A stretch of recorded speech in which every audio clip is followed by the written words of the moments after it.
علامات نفاق چل رہا ہے، یعنی گناہ کبیرہ اور نفاق کی علامتوں کا بیان۔ اس باب کے فصل اول کی کئی ساری حدیث ماقبل میں گزر گئیں، جو اور احادیث ہیں وہ یہاں سے بیان کرتے ہیں۔ فرماتے ہیں وعن ابی ہریرہ قال قال رسول اللہ صلی اللہ تعالی علیہ وسلم آیت المنافقی ثلاث زاد مسلم و انصام و صلی و زعم انہ مسلم۔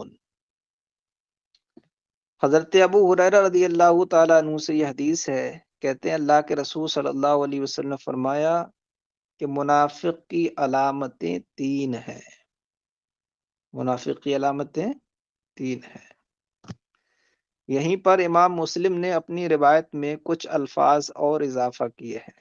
وہ الفاظ یہ ہیں وَإِن صَامَ وَصَلَّى وَزَعِمَ أَنَّهُ مسلم۔ اگرچہ وہ شخص روزہ رکھتا ہو، نماز پڑھتا ہو اور خود کو مسلمان سمجھتا ہو،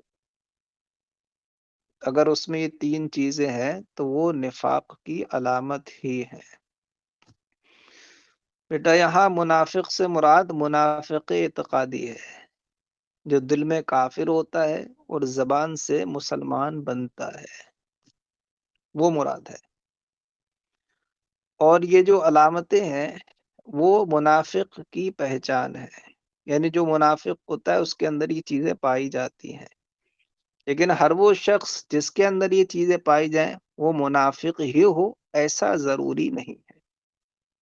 جیسے ہمارے علماء مثال دیتے ہیں اور ہم خود بھی اس چیز کو محسوس کرتے ہیں، جیسے کوے کی علامت کیا ہے؟ کالا ہونا، لیکن ہر کالی چیز کوہ نہیں ہے۔ ویسے منافق کی پہچان یہ چیزیں ہیں کہ منافق میں لازمی طور پر پائی جاتی ہیں، مگر جس میں پائی جاتی ہیں وہ منافق ہی ہو ایسا نہیں ہے۔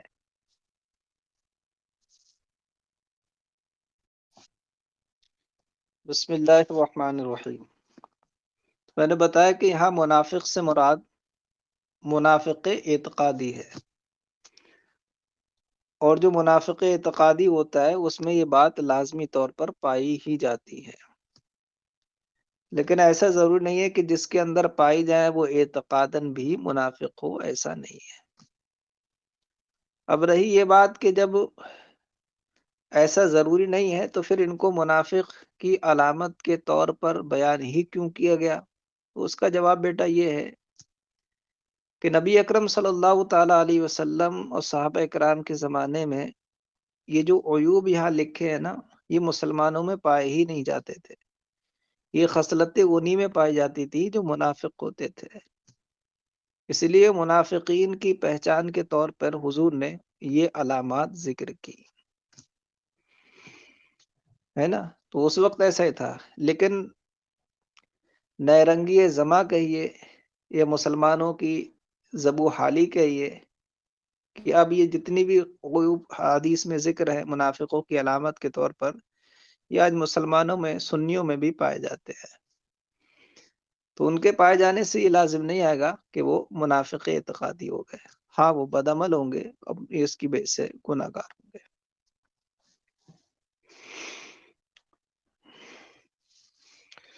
حضرت ابو ہریرہ رضی اللہ تعالیٰ سے مروی ہے کہ اللہ کے رسول صلی اللہ تعالیٰ علیہ وسلم نے فرمایا منافق کی علامت تین ہے۔ امام مسلم نے اس میں اضافہ کیا وَإِن صَامَ وَصَلَّى وَزَعِمَ أَنَّهُ مسلم، اگرچہ وہ روزہ رکھتا ہو، نماز پڑھتا ہو اور خود کو مسلمان سمجھتا ہو۔ اتنا اضافہ امام مسلم کی روایت میں۔ ثم اتفقا، پھر امام بخاری اور مسلم آگے جا کر آگے کے الفاظ میں دونوں متفق ہو گئے۔ کیا؟ اذا حدث کذب واذا وعد اخلف واذا اؤتمن خان، کہ جب وہ بولے تو جھوٹ بولے، اور جب وعدہ کرے تو وعدہ خلافی کر دے، اور جب امین بنایا جائے تو خیانت کرے۔ جھوٹ بولنا بیٹا گناہ کبیرہ ہے، بلکہ اسے ام الکبائر کہا گیا۔ لیکن بعض صورتیں ایسی ہیں کہ جن میں کوئی خلاف واقع بات کہہ دینا وہ گناہ نہیں ہے نا؟ جیسے دو ناراضوں میں رضامندی پیدا کرنے کے لیے کسی کی جانب منسوب کر کے خلاف واقع بات کہہ دی کہ یار وہ تو تمہاری تعریف کرتا ہے اور آپ اس کی برائی کر رہے ہیں، مقصد یہ ہے کہ ان میں بول چال ہو جائے، ان میں اتحاد ہو جائے، تو یہ خلاف واقع بات کہنے میں حرج نہیں ہے۔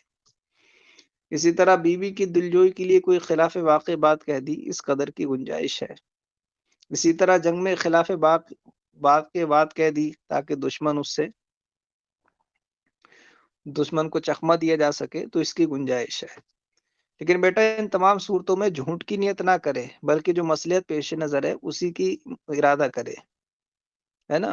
اور جہاں تک ہو سکے توریہ سے کام اگر چل سکتا ہو تو توریہ سے کام چلا لے۔ توریہ کا مطلب یہ کہ کوئی ایسا لفظ بولے جس کے دو معنی ہوں، ایک معنی ہے قریب اور دوسرا معنی ہے بعید۔ قریب معنی کو چھوڑ کر بعید والا جو معنی ہے وہ مراد لے۔ جیسے حضرت ابراہیم علیہ السلام نے حضرت سارہ کو کہا تھا کہ یہ میری بہن ہے، تو یہاں دو لفظ، ایک تو بہن کا معنی وہ جو بہن ہوتی ہے رشتے میں، اور ایک بہن کا معنی تھا ایمانی بہن۔ تو حضرت سارہ رشتے میں تو آپ کی اہلیہ تھی، لیکن ایمان کے لحاظ سے بہن تھی، تو آپ نے جو بہن کا معنی بعید تھا، ایمان والی بہن، ایمانی بہن، وہ معنی مراد لیا، تو یہ توریہ بولتے ہیں۔ تو جہاں سچ سے کام نہ چلے کوشش کرے توریہ سے کام ہو جائے، اگر توریہ سے بھی کام نہ ہو تو بضرورت یا بمصلحت شریعہ صحیحہ خلاف واقع بات کہنے کی بھی گنجائش ہے، اور وہ گناہ شمار نہیں ہوگا۔ وعدہ خلافی اس وقت ناجائز و حرام ہے جبکہ وعدہ کرتے ہی وقت اس کو نہ نبھانے کی نیت ہو کہ اسے نبھانا نہیں ہے، یا وعدہ کر لیا اور بلا وجہ شرعی وعدہ توڑ دیا، یہ بھی گناہ ہے۔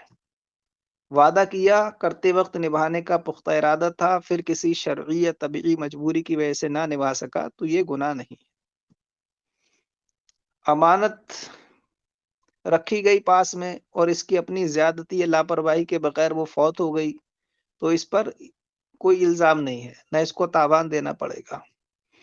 لیکن اس نے امانت رکھی اور اپنی زیادتی یعنی اپنی غفلت اور بے توجہی سے اسے ضائع کر دیا تو یہ گناہ ہوگا اور اس کو تاوان بھی دینا پڑے گا۔ امانت جس طرح مال ہوتے ہیں اسی طرح کسی کی باتیں اور راز بھی امانت ہوتے ہیں۔ امانت کا دائرہ اصل میں بہت بڑا ہے۔ میاں بیوی کے ایک دوسرے کے راز ایک دوسرے کے پاس امانت ہیں، اولاد ماں باپ کے پاس امانت ہیں، ہماری زندگیاں اللہ کی امانت ہیں، یہ پورا ایک بہت بڑا باب ہے۔ تو کہیں بھی کوئی خیانت انسان نہ کرے، خیانت کرتا ہے تو اس کو حدیث میں علامت منافق فرمایا گیا۔ وعن عبد الله بن عمرو قال قال رسول الله صلى الله عليه وسلم اربع من كن فيه كان منافقا خالصا ومن كانت فيه خصلة منهم كانت فيه خصلة من النفاق حتى يضعها۔ اور حضرت عبداللہ ابن عمر رضی اللہ تعالیٰ سے روایت ہے، انہوں نے کہا کہ اللہ کے رسول صلی اللہ علیہ وسلم نے فرمایا کہ چار باتیں ہیں کہ جس کے اندر ہو وہ خالص منافق ہے۔ تو بیٹا اس سے تو یہی معلوم ہو رہا ہے کہ ان افعال کا، ان عیوب کا کسی کے اندر ہونا ہی اس کے خالص منافق ہونے کی دلیل ہے، کہ جس کے اندر یہ ہے وہ خالص منافق ہے، اور جس کے اندر ایک بات ہے اس کے اندر نفاق کی ایک علامت ہے، حدیث پاک ہے۔ تو بیٹا یہ حدیث اس پچھلی حدیث کے خلاف نہیں ہے، پچھلی حدیث میں 3 بیان کی، اس میں 4 بیان کی، تو یہ 4 اس 3 کے خلاف نہیں ہے۔ کیونکہ کئی بار ایسا ہوتا ہے ایک چیز کی بہت ساری علامتیں ہوتی ہیں، کہیں پر کچھ ذکر کر دی جاتی ہیں، کہیں پر کچھ ذکر کر دی جاتی ہیں، تو یہ سبھی نفاق کی علامت ہیں۔ اور یہاں جو کہا کہ جس کے اندر یہ ہو وہ خالص منافق ہے، تو اس سے مراد منافق اعتقادی نہیں ہے، اس سے مراد منافق عملی، کہ جس کے اندر یہ باتیں ہوں تو سمجھ لو وہ منافق عملی ہے، یعنی منافقانہ اس کا عمل ہے نا۔ کئی بار ایسا ہوتا ہے کہ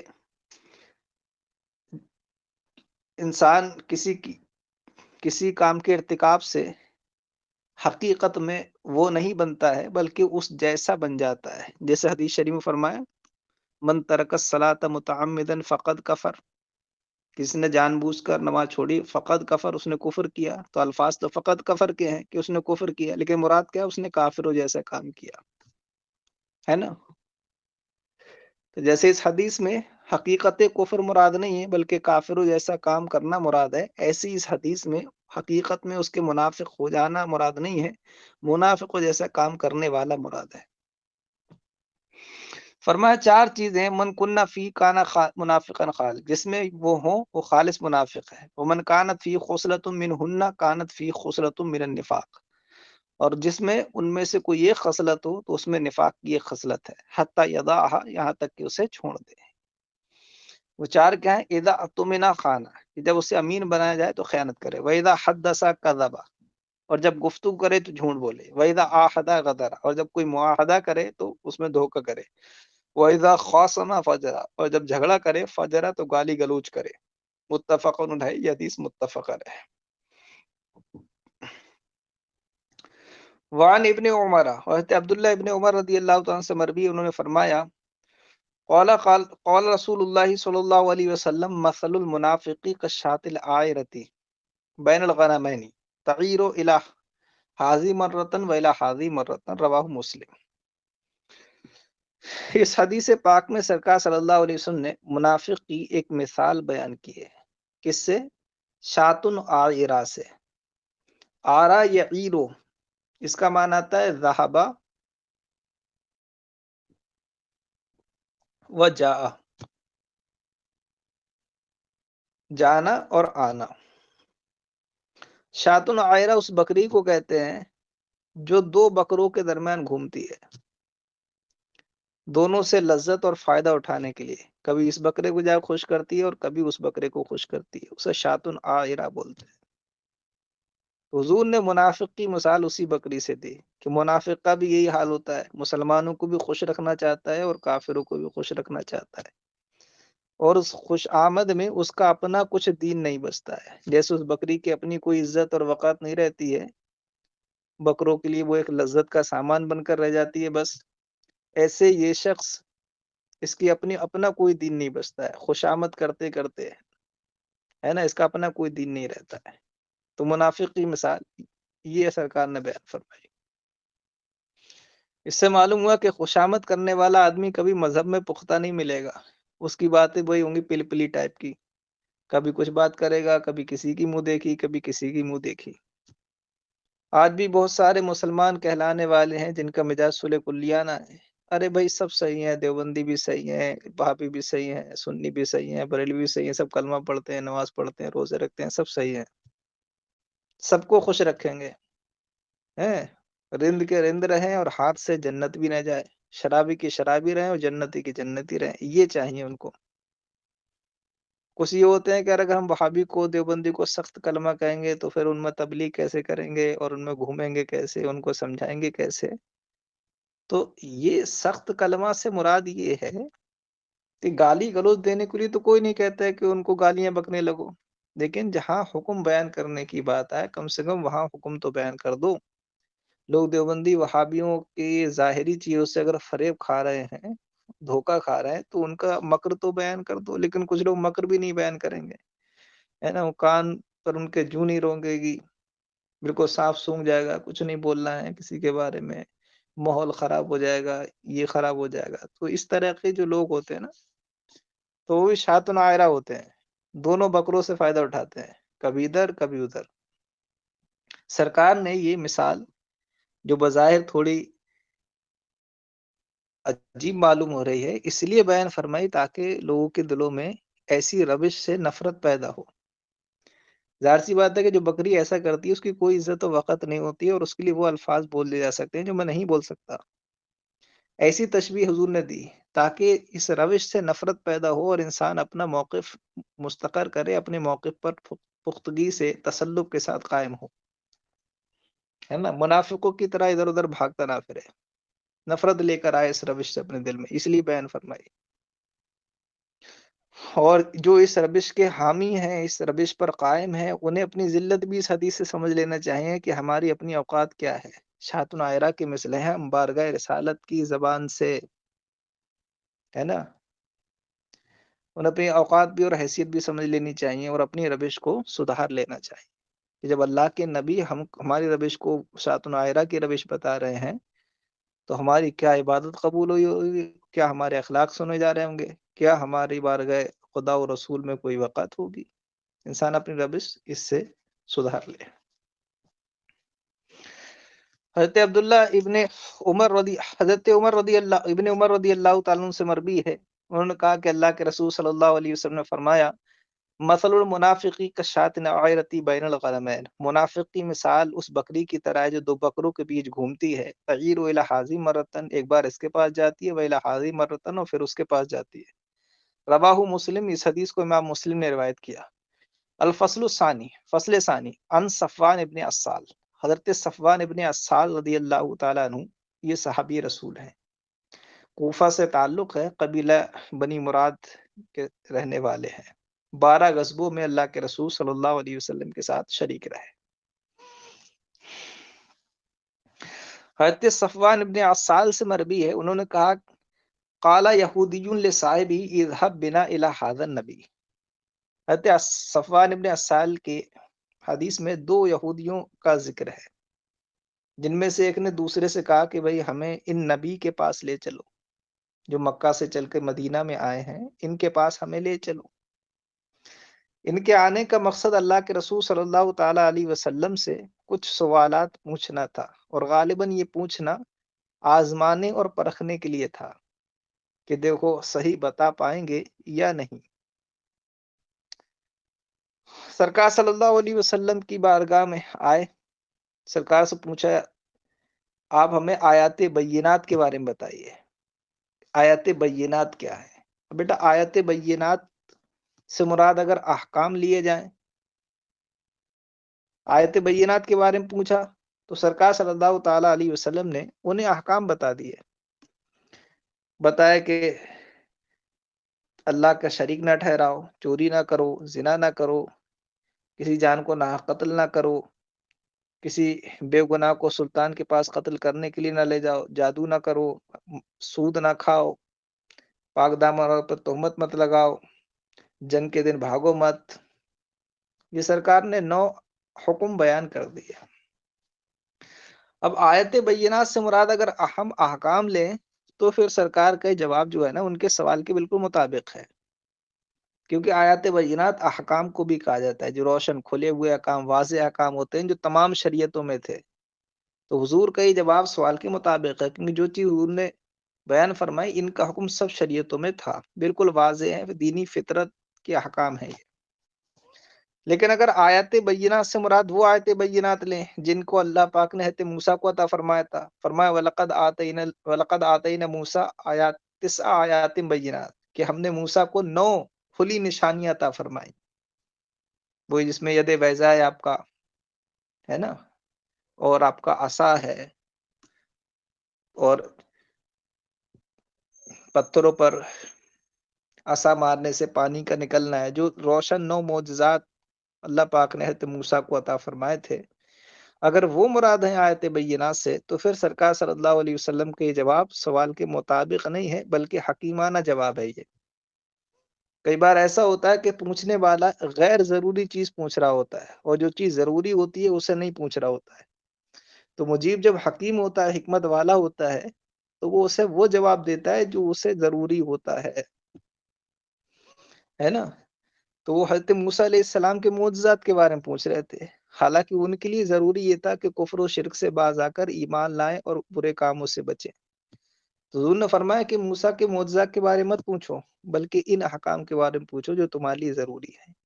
تو اس طور پر اگر دیکھیں تو سرکار کا جواب حکیمانہ ہے، اور اس طرز کا معاملہ قرآن مقدس میں ہے۔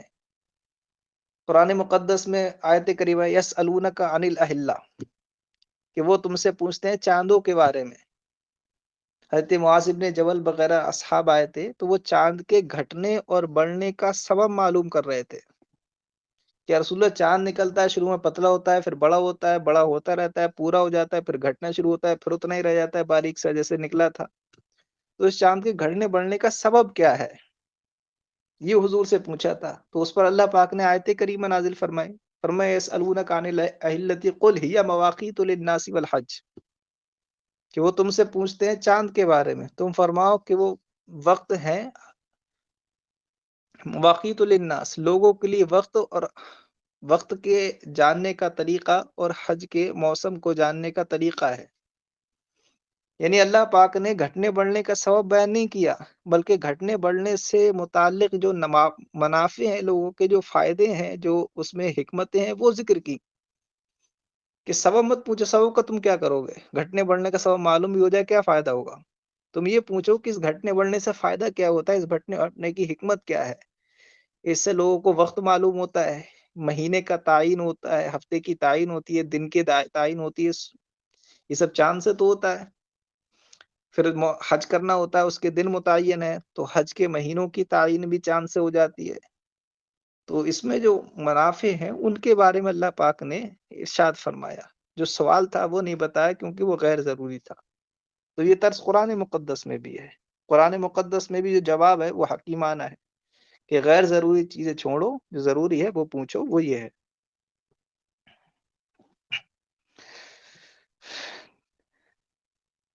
قالا، انہوں نے کہا، قالا یہودیون لصاحبہ اذهب بنا الی ھذا النبی، کہ ایک یہودی نے اپنے ساتھی سے کہا کہ ہمیں نبی کے پاس لے چلو۔ فقال له صاحبہ لا تقل نبی، تو اس کے ساتھی نے اس سے کہا کہ نبی مت کہو انہیں۔ اس نے یہ کہہ دیا نبی کے پاس لے چلو، تو کہہ رہے ہیں نبی مت کہو، اس لیے کہ اگر انہوں نے یہ بات سن لی تو یہ خوش ہو جائیں گے اور ہمارے یہودی سے کہیں گے دیکھو تمہارے لوگ بھی ہم کو نبی مانتے ہیں۔ یہ ان کی جاہلانہ بات تھی، ہے نا، کہ جس کو یقین ہے میں نبی ہوں، اللہ جس پر قرآن نازل فرما رہا ہے، تمہارے کہنے نہ کہنے سے کیا ہو رہا ہے؟ لیکن وہی ہوتی چھوٹی سوچ انسان کی خود کی ہوتی ہے نا، تو وہی قیاس کرتا ہے سامنے والے کے لیے۔ تو انہوں نے جو کچھ کہا اپنے گمان پر کہا۔ فقال له صاحبہ لا تقل نبی، تو اس سے اس کے ساتھی نے کہا کہ نبی مت کہو، انہ لو سمعک لکان لہ اربع اعین، کہ اگر یہ سن لیں گے تو ان کی 4 آنکھیں ہو جائیں گی، یعنی خوش ہو جائیں گے۔ جیسے ہم لوگ کہتے ہیں نا ارے صاحب سینہ چوڑا ہو جائے گا ان کو اگر پتہ لگ گئی تو یہ کنایا ہے بیٹا۔ لکان لہ اربع اعین، تو ان کی 4 آنکھیں ہو جائیں گی، یعنی وہ خوش ہو جائیں گے۔ فاتیا رسول اللہ صلی اللہ علیہ وسلم فسالہ عن آیات بینہ، تو وہ دونوں اللہ کے رسول صلی اللہ علیہ وسلم کی بارگاہ میں حاضر ہوئے اور آپ سے آیات بینات کے بارے میں پوچھا۔ فقال رسول اللہ صلی اللہ علیہ وسلم، تو اللہ کے رسول صلی اللہ علیہ وسلم فرمائے، لا تشرکوا باللہ شیئا، کسی چیز کو اللہ کا شریک نہ ٹھہراؤ، ولا تسرقوا، اور چوری نہ کرو، ولا تزنوا، اور زنا نہ کرو، ولا تقتلوا النفس التي حرم اللہ الا بالحق، اور اس جان کو قتل نہ کرو جسے اللہ نے حرام فرمایا مگر حق کے ساتھ، ولا تمشوا ببری الی ذی سلطان لیقتلہ، اور کسی بری و بے قصور کو سلطان کے پاس نہ لے جاؤ، لیقتلہ، کہ وہ اسے قتل کر دے، ہے نا، کیونکہ اس میں سلطان کو دھوکہ دینا بھی ہے اور اس بے قصور کو قتل بھی کروانا۔ ولا تسحروا، اور جادو نہ کرو، ولا تاکلوا الربا، اور سود نہ کھاؤ، ولا تقذفوا محصنۃ، اور پاک دامن پر تہمت نہ لگاؤ، ولا تولوا للفرار یوم الزحف، اور جنگ کے دن راہ فرار اختیار نہ کرو۔ تو 9 چیزیں تو حضور نے بیان فرما دی کیونکہ 9 ہی ہیں آیت بینات۔ اب ایک اور بیان فرمائی، وعلیکم خاصۃ الیہود اللہ تعتدوا فی السبت، اور خاص تمہارے لیے یہودیوں یہ ہے کہ تم ہفتے کے دن سرکشی نہ کرو۔ یہودیوں کی شریعت میں تھا کہ ہفتے کے دن ان پر شکار حرام تھا، جس حکم کی انہوں نے نافرمانی کی اور اس پر عذاب بھی ان پر آیا تھا۔ تو حضور نے خصوصیت کے ساتھ ان کے لیے یہ بیان کی، اے یہودیوں خاص طور پر تمہارے لیے ایک نشانی یہ ہے، ایک حکم یہ ہے کہ تم ہفتے میں سرکشی نہ کرو۔ خاص یہودیوں کے لیے کہہ کے سرکار نے اس کے نسخ کی جانب بھی اشارہ کر دیا کہ یہ حکم تورات میں یہودیوں کے لیے تھا، اب قرآن نے چونکہ تورات کو منسوخ کر دیا ہے تو یہ حکم ہمارے لیے امت محمدیہ کے لیے منسوخ ہے، ہمارے لیے ہفتے میں شکار کرنا جائز ہے، کوئی حرج نہیں ہے۔ وعلیکم خاصتاً الیہود ان لا تعتدوا فی السبت، اور تم پر خاص طور پر یہود یہ ہے کہ تم ہفتے میں سرکشی نہ کرو۔ قال، رابی کہتے ہیں فقبل یدیہ ورجلیہ، تو ان دونوں نے حضور کے دونوں ہاتھوں اور دونوں پیروں کو بوسہ دیا۔ اس سے معلوم ہوا کہ مشائخ اکرام کے ہاتھ پیر چومنا جائز ہے، پیروں کو بوسہ دینا یہ جائز ہے۔ اس میں جو جھکنا پڑتا ہے اس کو یہ نہیں کہا جائے گا کہ کسی کے آگے حد رکوع تک جھک گئے اور یہ جھکنا ناجائز ہے، نہ اسے سجدہ کہا جائے گا کہ پیروں میں سجدہ کر لیا حرام کام کیا، نہیں، سجدے کی نیت سے سجدے کی حیت پر کرے تو حرام ہے کسی کی تعظیم کے لیے، یا کسی کی تعظیم کے لیے محض جھکنے کے سوا کوئی مقصد نہ ہو، حد رکوع تک جھک جائے یہ حرام ہے۔ لیکن جو پیر چومنا چاہتا ہے اس کا مقصد بوسہ دینا ہوتا ہے، اس کا مقصد پیشانی اس کے آگے زمین پر نہیں رکھنی ہوتی، نہ اس کا مقصد اسے رکوع کرنا اور جھکنا ہوتا ہے، بلکہ وہ جھکا ہے اس پیروں کے بوسہ لینے کے مقصد سے، تو یہ جائز ہے اور حدیث سے ثابت بھی ہے نا۔ فقبل یدیہ ورجلہ، تو ان دونوں نے حضور کے دونوں ہاتھوں کو اور پیروں کو بوسہ دیا، وقال، اور فرمایا، نشہد انک نبی، ہم گواہی دیتے ہیں کہ آپ نبی ہیں، لا حول ولا قوۃ الا باللہ، مطلب ایمان اب بھی نہیں لائے ہیں، گواہی دیتے ہیں کہ آپ نبی ہیں، حضور تو نبی ہے ہی، تم نے نبی مانا نہیں مانا یہ بتاؤ نا، ہے حضور کے نبی ہونے کی گواہی دے رہا آپ نبی ہیں، خود ایمان نہیں لا رہے ہیں۔ حضور نے فرمایا ابھی،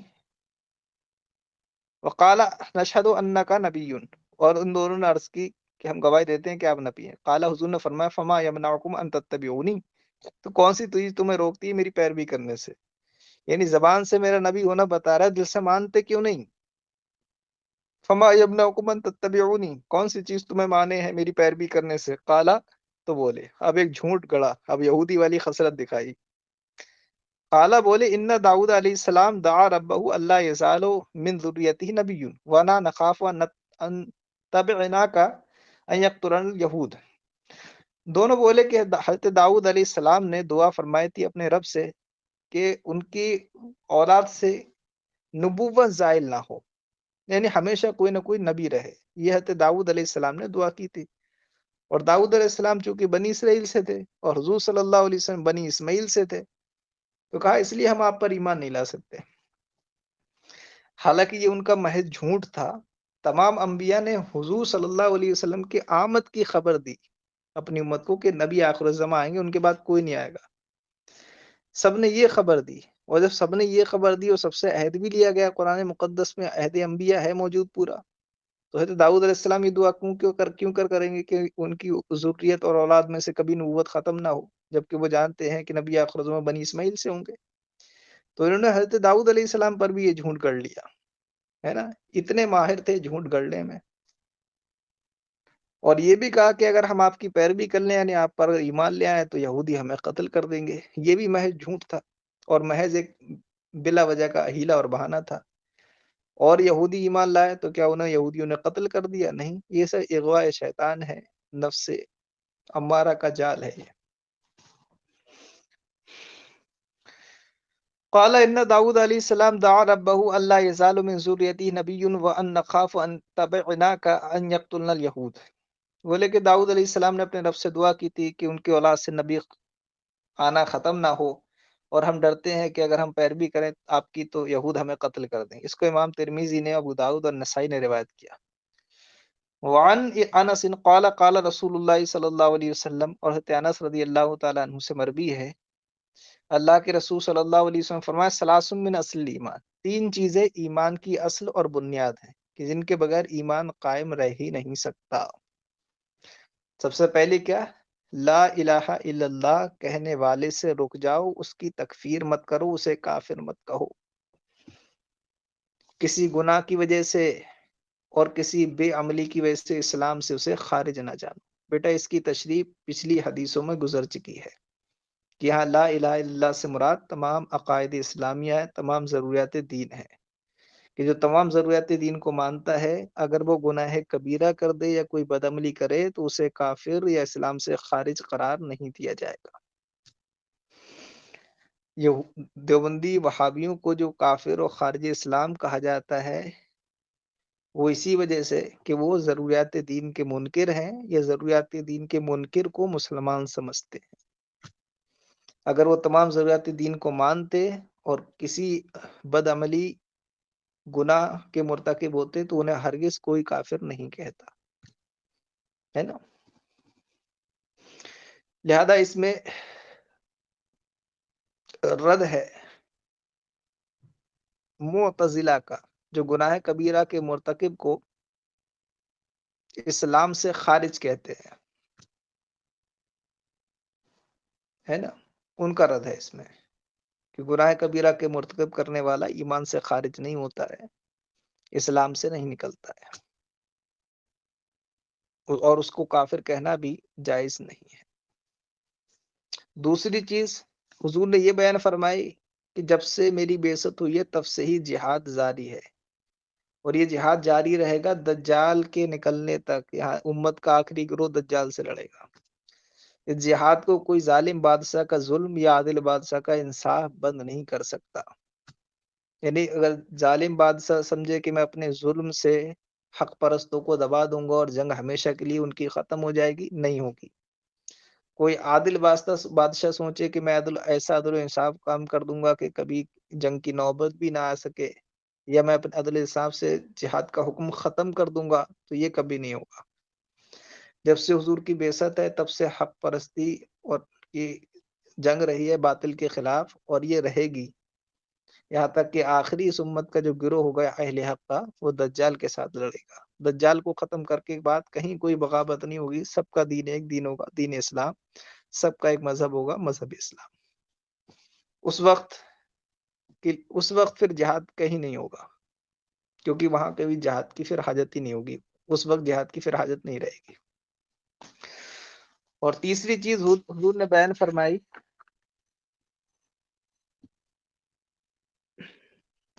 وہ یہ کہ تقدیر پر ایمان رکھنا، تقدیر پر ایمان رکھنا، اس کا بیان معقول میں گزر چکا ہے۔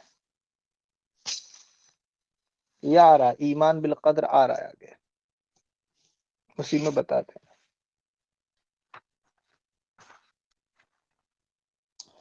وعن انس رضی اللہ تعالیٰ سے مروی، انہوں نے کہا کہ اللہ کے رسول صلی اللہ علیہ وسلم فرمایا ثلاث من اصل الایمان، تین چیزیں ایمان کی اصل و بنیاد ہیں۔ الکف عمن قال لا الہ الا اللہ، اس شخص سے رک جانا جس نے لا الہ الا اللہ کہہ دیا، یعنی لا تکفر، یعنی اس کی تکفیر نہ کر، بذنب کسی گناہ پر، ولا تخرج من الاسلام، اور اسے اسلام سے خارج نہ سمجھ، بعمل کسی عمل کی وجہ سے، والجہاد ماضٍ مذ بعثنی اللہ الی ان یقاتل آخر هذه الامة الدجال لا یبطلہ جور جائر ولا عدل عادل، اور جہاد جاری ہے اس وقت سے جب سے اللہ نے مجھے مبعوث فرمایا ہے، جاری رہے گا یہاں تک کہ اس امت کا آخری گروہ قتال کرے گا دجال سے، جسے کسی ظالم کا ظلم اور باطل نہیں کر سکتا، ولا عدل و عادل، اور نہ کسی انصاف بر کا انصاف، والایمان بالاقدار، اور تقدیر پر ایمان رکھنا۔ رواہ ابو داود، اسے امام ابو داود نے روایت کیا۔ وان ابی ہریرہ، اور